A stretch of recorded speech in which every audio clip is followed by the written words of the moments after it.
Hi, my name is Gerhard Schwartner. Welcome to Selling Power TV. Today we have the VP of Sales of Showbit.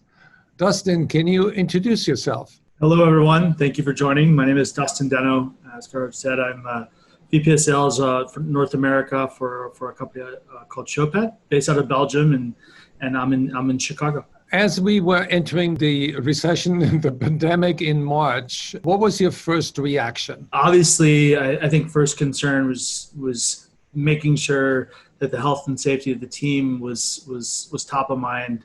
Kind of understanding how we were going to, as an organization, function and work was the second kind of topic. Thinking of how you're going to also deliver results to the business in a time like this. And so I think once we kind of got through that initial shock and all of how big and kind of drastic the changes were going to be, and then how long the changes were going to be, it was very much kind of taking a step back and reassessing how we were going to go to market, continue to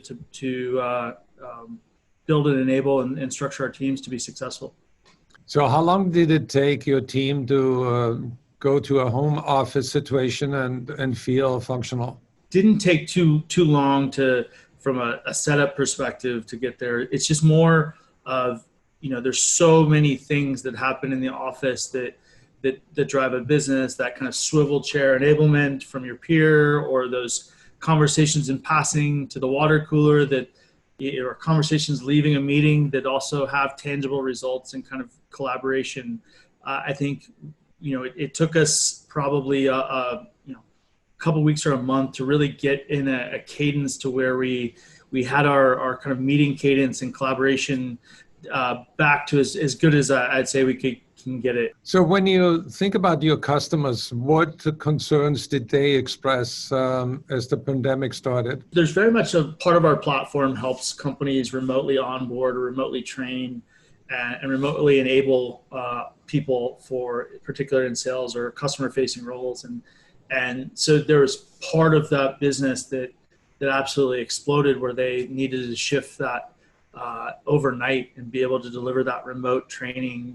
Then the other area of the business is we had a lot of businesses changed literally overnight. So if you were in the travel industry and you were a SaaS travel provider and you were guns ablazing and the company was growing and it came to a screeching halt literally overnight, how do we empathize with those customers and work with them to make sure that we're a long-term partner with them? So very much conversation to conversation was very different.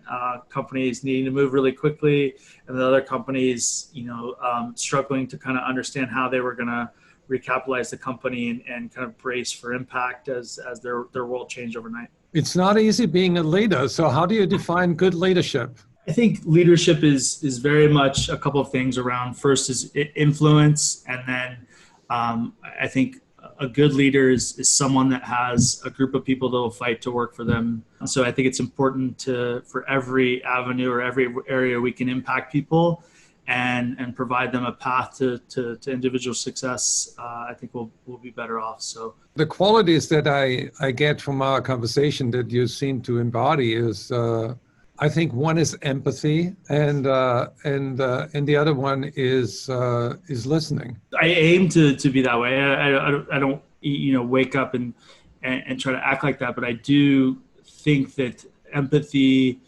and listening are very important in leadership, and in particular in sales, because I think empathy is a skill set that you need when you're talking to your customers, because you really have to step in their shoes.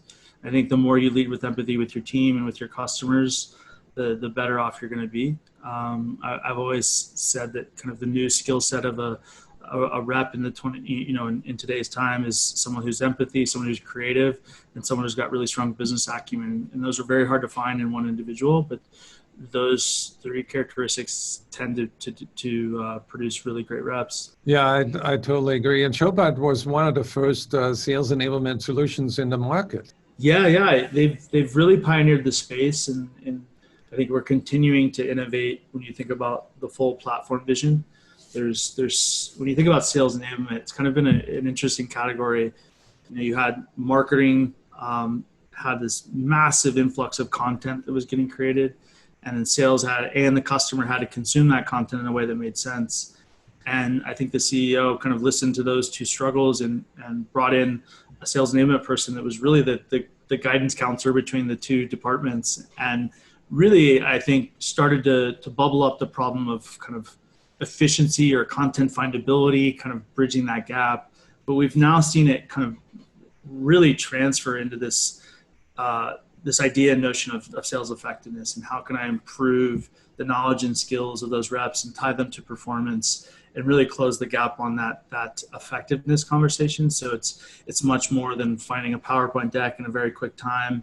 It's about really what are the skills and knowledge that we need to be good, and enhancing those skills to drive performance. And now you can say nobody has ever gotten fired by investing in Showpad. Yeah, we used to say that a lot at Salesforce, and we're that's definitely the case at Showpad as well. So that's what we wake up every day fighting for. So can you give us some guidance when people go to showpad.com? There's a remote selling hub that's on our site right now that's received a ton of traction and great feedback that I think is a really great way for even people that aren't looking at sales enablement technology to go there and learn.